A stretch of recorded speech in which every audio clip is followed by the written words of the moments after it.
وإذ قلنا للملائكة اسجدوا لآدم فسجدوا ألف اللام إبليس كان من الجن ففسق عن أمر ربه فتتخذونه وذريته أولياء من دوني وهم لكم عدو بئس للظالمين بدلا. Artinya, dan, ingatlah, ketika kami berfirman kepada para malaikat, sujudlah kamu kepada Adam, maka mereka pun sujud kecuali iblis, dia adalah dari golongan jin. Maka dia mendurhakai perintah Tuhannya, pantaskah kamu menjadikan dia dan keturunannya sebagai pemimpin selain aku, padahal mereka adalah musuhmu, sangat buruklah. Iblis itu, sebagai pengganti, Allah, bagi orang yang zalim. Quran Surah Al-Kahf ayat 50. إن الشيطان لكم عدو فاتخذوه عدوا إنما يدعو حزبه ليكونوا من أصحاب السعير.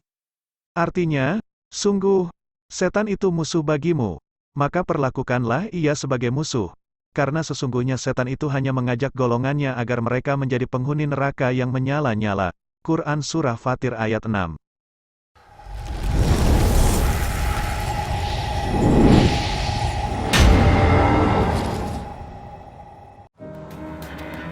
Assalamualaikum warahmatullahi wabarakatuh. Abu Muqatil meriwayatkan dari Sailih bin Sa'id dari Abu Saf dari Al-Hasan bahwa Rasulullah SAW bersabda, suatu ketika iblis laknatullah sang pengingkar Allah Subhanahu wa taala mendatangi para nabi dan berbicara dengan mereka. Ia mendatangi semua nabi, mulai dari Nabi Nuh alaihissalam sampai Nabi Isa alaihissalam ibnu Maryam, serta kepada nabi-nabi yang hidup di antara keduanya. Hanya saja, tidak ada nabi yang paling banyak dan paling enak diajak bicara kecuali Nabi Yahya ibnu Zakaria. Suatu hari, iblis menemuinya ketika iblis hendak pergi. Nabi Yahya alaihissalam berkata kepadanya, Abu Murrah nama sebenarnya adalah Al-Haris dan gelarnya adalah Abu Murrah. Allah Subhanahu wa taala menyebutnya dengan nama iblis karena ia terkutuk dari segala kebaikan dan rezeki saat disuruh sujud kepada Nabi Adam alaihissalam.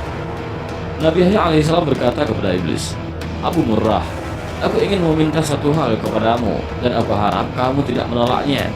Iblis menjawab, iya, aku akan mengabulkan untukmu wahai Nabi Allah. Nabi Yahya alaihissalam pun menyampaikan maksudnya, aku ingin kamu nampakkan bentuk dan rupa aslimu, serta memperlihatkan berbagai bentuk perangkapmu yang kamu gunakan untuk membinasakan dan mencelakakan manusia. Mendengar permintaan Nabi Yahya alaihissalam, iblis berkata, Anda meminta sesuatu yang berat. Permintaan Anda membuatku berada dalam kesulitan. Namun, aku tidak bisa menolak permintaan Anda. Hanya saja aku berharap jangan sampai ada orang lain bersama Anda yang melihatku. Dan akhirnya, keduanya bersepakat untuk bertemu esok harinya di saat siang. Pada keesokan harinya, pada saat yang telah ditentukan, iblis tiba-tiba muncul dan berdiri di hadapan Nabi Yahya alaihissalam. Ia melihat ketentuan Allah Subhanahu wa taala yang agung. Tiba-tiba iblis tersebut merubah bentuk menjadi mirip hewan yang buruk dan menakutkan. Bentuk fisiknya seperti babi, wajahnya seperti wajah kera, dan matanya memanjang sama seperti mulutnya. Dia tidak memiliki janggut, rambut di kepalanya jarang dan mengarah ke atas. Dia memiliki 4 tangan, 2 tangan di bahu dan 2 tangannya lagi di keningnya. Jari-jari tangannya ada 6, hidungnya menghadap ke atas. Ia memiliki belalai, wajahnya mempunyai tengku, kedua matanya kabur, ia pincang, bongkok dan memiliki sayap. Baju yang dipakainya berkerut dan robek. Di atasnya ada berhala orang Majusi. Beberapa cengkir kecil menggantung di ikat pinggangnya. Lalu di sekitar bajunya ada 6 jenis minuman dengan warna yang beraneka ragam seperti putih, hitam, merah, kuning, dan hijau. Di tangannya ada lonceng besar. Di atas kepalanya terdapat telur yang di tengahnya ada gusi panjang. Selanjutnya Nabi Yahya alaihissalam berkata, Abu Murrah, jelaskan kepada aku tentang benda yang ada di atas bajumu tersebut. Iblis menjawab, benda ini menyerupai milik orang Majusi. Aku yang membuat agama Majusi dan aku memeluk agama tersebut. Nabi Yahya alaihissalam kembali bertanya, jelaskan kepadaku tentang cangkir kecil yang bergantung di ikat pinggangmu bagian depan.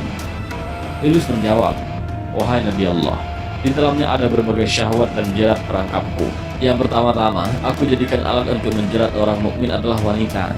Apabila ia tidak bisa taat kepada Allah Subhanahu wa taala, maka aku akan mendatanginya lewat pengumpulan harta haram agar dia tamak untuk mendapatkannya. Apabila dia tetap taat kepada Allah Subhanahu wa taala dan hidup zuhud, aku akan mendatanginya lewat minuman memabukkan sehingga aku bisa mendatangkan semua syahwat ini padanya. Saya memastikan ada sebagian perangkap tersebut yang memperdaya orang mukmin meski dia termasuk manusia paling wara. Nabi Yahya alaihissalam bertanya, apa bentuk jerat tersebut? Iblis menjawab, wahai Nabi Allah, jerat tersebut berupa berbagai bentuk aksesoris dan perhiasan wanita. Salah satu dari aksesoris dan perhiasan tersebut selalu mewarnai baju wanita, sehingga sesuai dengan wanita yang memakainya. Para lelaki pun akan terpikat melihat perhiasan yang melekat pada wanita tersebut. Nabi Yahya alaihissalam bertanya, apa lonceng yang ada di tanganmu tersebut?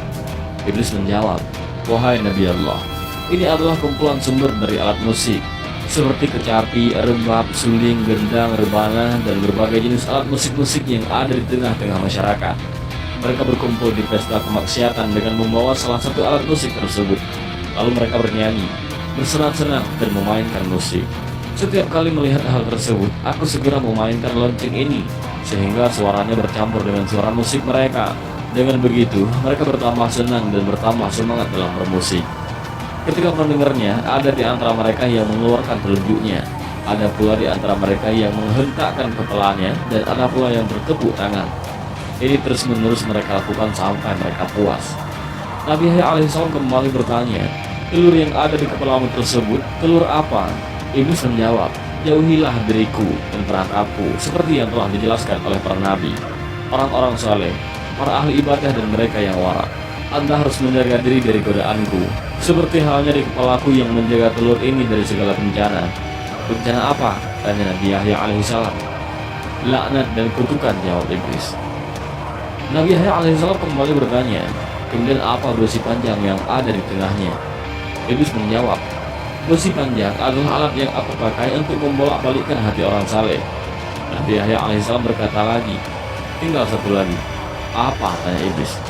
Nabi Yahya alaihissalam melanjutkan, mengapa bentukmu sangat buruk dan jelek? Iblis menjawab, wahai Nabi Allah, ini karena nenek moyang Anda, Nabi Adam alaihissalam. Tadinya aku dari golongan malaikat yang mulia. Aku tidak pernah mengangkat kepalaku dari sujud yang kulakukan selama 400.000 tahun. Namun aku melanggar perintah Tuhan dengan tidak bersujud kepada Nabi Adam alaihissalam. Allah Subhanahu wa taala pun murka kepada aku dan melaknatku. Aku pun berubah dari bentuk malaikat kepada bentuk setan. Padahal tadinya di antara malaikat tidak ada yang rupanya lebih bagus dariku. Aku pun menjadi buruk dan menakutkan seperti yang Anda lihat sekarang. Nabi Yahya alaihissalam melanjutkan pertanyaannya, apakah kamu pernah memperlihatkan dirimu dan perangkapmu ini kepada orang lain? Iblis menjawab, tidak pernah. Demi Tuhan, semua ini tidak pernah dilihat oleh manusia. Hanya Anda satu-satunya yang aku muliakan dengan ini. Nabi Yahya alaihissalam pun berkata, sungguh beruntung aku jika kamu mau menjawab dua pertanyaanku, yang satu umum dan yang satu lagi bersifat khusus. Dan iblis berkata, tanyakanlah wahai Nabi Allah. Nabi Yahya alaihissalam bertanya, terangkanlah kepadaku sesuatu yang paling menjadi harapanmu, yang paling menguatkan punggungmu, yang paling menghibur juru tulismu, yang paling menyenangkan matamu, dan yang paling mengembirakan hatimu. Dan iblis pun menjawab, wahai Nabi Allah, aku khawatir Anda menceritakan hal ini kepada orang lain sehingga mereka akan menjaga diri dari hal tersebut. Dengan begitu, semua tipu muslihatku akan gagal. Nabi Yahya alaihissalam berkata, dalam kitab suci Allah Subhanahu wa taala telah menceritakan kondisimu berikut tipu muslihatmu kepada para nabi dan walinya. Mereka pun telah menjaga diri dengan cara mereka. Sementara orang-orang yang sesat, kamu pasti lebih bisa menguasai mereka. Kamu dapat mempermainkan mereka seperti tongkat yang dipukulkan kepada bola. Ketenanganmu kepada mereka tidak lebih diperhatikan dan dicamkan daripada ucapan Allah Subhanahu wa taala.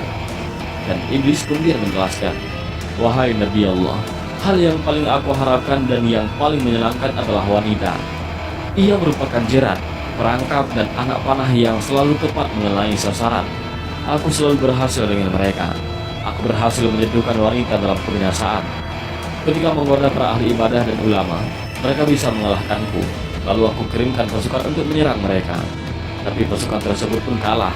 Pada saat demikian, aku ingat dengan wanita, sehingga diriku menjadi tenang, amarahku menjadi reda, emosiku lenyap, jiwaku menjadi tenang dan kekuatanku menjadi bertambah.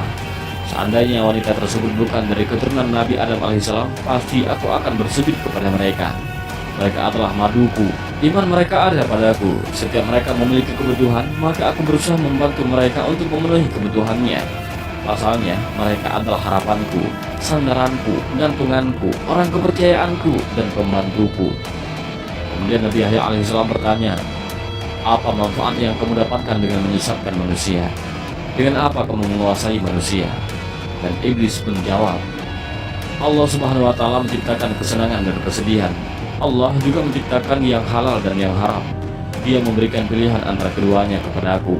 Saat Nabi Adam alaihissalam diciptakan, aku memilih syahwat dan kesenangan. Aku juga memilih yang haram, yang keji dan yang mungkar. Sehingga semua itu yang menjadi kecenderungan dan selera aku. Allah subhanahu wa ta'ala juga memberikan pilihan kepada Nabi Adam alaihissalam. Namun Nabi Adam alaihissalam memilih kesedihan, ibadah, dan yang halal. Sehingga semua itu menjadi tuntunan dan harapannya. Semua hal tersebut menjadi harta dan dagangannya. Sementara yang sebaliknya telah menjadi harta daganganku. Kebutuhan dan keinginan seseorang merupakan nyawa kehidupannya. Jika kehidupannya hilang, orang itu pun akan binasa. Betapa banyak makhluk Allah yang ketika kebutuhan, keinginan, dan tekadnya hilang, ia segera mati dan binasa. Demikian pula dengan hal ini. Aku telah memilihinya sehingga menjadi syahwat, hawa nafsu, dan hidupku. Ketika hal tersebut hilang dariku, maka aku akan binasa. Namun ketika aku berhasil mengalahkannya, aku akan senang dan tetap eksis.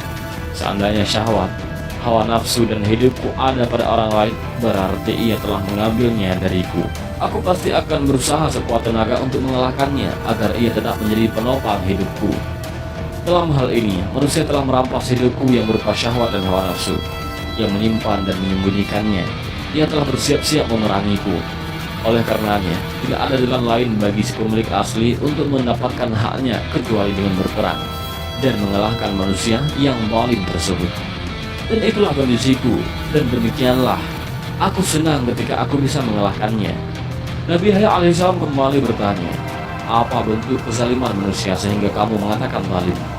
Iblis menjawab, bentuk kezalimannya adalah dia merampas hawa nafsuku dan menyimpannya di tempat miliknya. Kalaulah bukan karena kezalimannya tersebut, aku tidak akan berusaha memeranginya dan mengambil barang halal darinya, sebagaimana ia telah mengambil hawa nafsu dan barang haram milikku. Nabi Yahya alaihissalam bertanya lagi, bukankah tidak masuk akal kalau kamu ingin mengambil kembali hawa nafsumu padahal kamu gembira? Kalau dia mempergunakannya, dia akan bersedih. Namun kalau dia tidak mempergunakan hawa nafsumu dalam segala urusanmu? Dan iblis menjawab, kalau ia mempergunakan hawa nafsuku, aku tidak bersedih, tetapi gembira karena berarti ia telah memenuhi kebutuhanku. Aku malah bersedih kalau ia tak mempergunakannya. Aku tidak meminta kebutuhanku tersebut karena ia telah mengambilnya dariku. Aku juga tidak berharap ia mengembalikannya, sebab hal itu telah melekat padanya. Namun aku ingin dia mempergunakannya. Ketika ia mempergunakannya, maka itu berarti ia telah memberikan kepadaku apa yang menjadi keinginanku, pilihan dan hidupku. Dia adalah bahagian dariku. Jika dia mempergunakan harapanku, maka itu berarti dia telah membuatku hidup dan bahagia. Pasalnya, dia mempergunakan sesuai maunya. Akan tetapi, kalau dia tidak mempergunakannya, maka itu berarti hawa nafsu tersebut tersimpan seperti tahanan.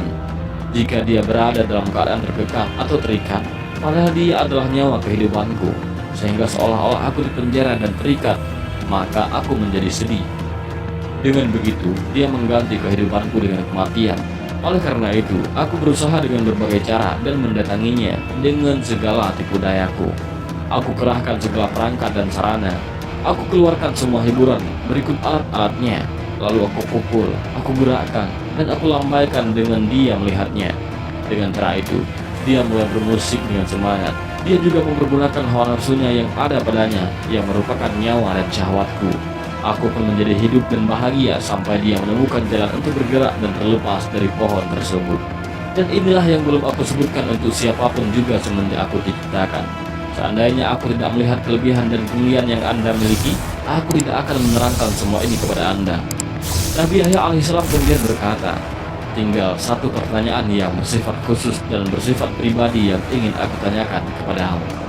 Iblis menjawab, iya, tanyakanlah. Nabi Yahya alaihissalam melanjutkan pertanyaannya, apakah kamu menemukan peluang untuk menggoda diriku dalam pandangan? ucapan lisan, atau etikat kalbu? Iblis menjawab, secara umum memang tidak ada, hanya saja ada satu hal dari Anda yang menarik bagiku. Meski begitu, itu sudah cukup bagiku. Ada satu pintu utama yang bisa aku manfaatkan untuk menggoda diri Anda. Ketika mendengar perkataan iblis tersebut, wajah Nabi Yahya alaihissalam menjadi suram. Ia bingung, hatinya sedih, jiwanya terperanjat dan kaget. Nabi Yahya alaihissalam berkata, apakah itu wahai iblis? Anda adalah orang yang banyak makan. Kadangkala Anda terlalu banyak makan sehingga menyebabkan pencernaan Anda tidak sehat. Kondisi Anda juga menjadi lemah, ngantuk dan malas dan gampang tidur. Kadangkala Anda tidur di saat Anda harusnya bangun di tengah malam untuk beribadah. Ini yang menarik bagiku dari diri Anda. Nabi Yahya alaihissalam berkata, dengan kondisi tersebut, kamu mendapatkan kesempatan untuk menggodaku? Iblis menjawab, iya wahai Nabi. Nabi Yahya alaihissalam berkata, apa yang membuatmu gembira dengan itu? Anda tidak mencamkan apa yang aku sebutkan pada Anda. Aku akan mengiring Anda pada sesuatu yang dimiliki oleh Allah Subhanahu wa Ta'ala, yang tentu saja menjadi sesuatu yang aku sukai. Sebaliknya, sesuatu yang disukai Allah Subhanahu wa Ta'ala adalah sesuatu yang aku benci. Ketika manusia memilih sesuatu yang aku benci, aku tidak berdaya atasnya, sehingga aku berusaha sekuat tenaga untuk menipunya sampai dia memilih apa yang aku sukai. Semua itu aku lakukan karena hidupku bergantung pada apa yang aku sukai dan disukai oleh manusia. Sebaliknya, kematian, kebinasaan, kehinaan, dan kelemahanku terletak pada apa yang aku benci dimanfaatkan oleh manusia. Ketahuilah, yang aku benci adalah barang yang halal, yang baik serta kesedihan. Yang aku sukai adalah barang yang haram, yang buruk serta kesenangan. Allah Subhanahu wa Ta'ala telah mengingatkanmu dengannya. Anda cukup beruntung wahai Yahya. Iblis mengatakan, ia telah memberitahu apa yang mungkin kesempatan yang didapat dari Nabi Yahya alaihissalam. Nabi Yahya alaihissalam berkata, sepanjang hidupku, hanya itu kesempatan yang bisa kamu dapat dariku. Iblis menjawab, ya, tidak ada lagi, hanya itu. Nabi Yahya alaihissalam kemudian menjelaskan, aku berjanji kepada Allah Subhanahu wa Ta'ala untuk tidak meninggalkan dunia dalam kondisi kenyang. Dan mendengar hal tersebut, iblis menjadi marah dan sedih, sebab Nabi Yahya alaihissalam telah melakukan antisipasi tipu daya iblis. Ia berkata, Anda telah menipuku dan membuatku kesal. Harapanku pun sirna kepada Anda. Dan iblis pun meninggalkan Nabi Yahya alaihissalam dengan sangat murka. Dan inilah sedikit kisah tentang pertemuan Nabi Yahya alaihissalam dengan iblis la'natullahi alaih. Mudah-mudahan dari kisah pertemuan Nabi Yahya alaihissalam dengan iblis kita mendapatkan beberapa pelajaran dan hikmah, dan juga mudah-mudahan video ini bermanfaat bagi kita semua. Amin ya rabbal alamin. Allahu a'lam bishawab. Assalamualaikum warahmatullahi wabarakatuh.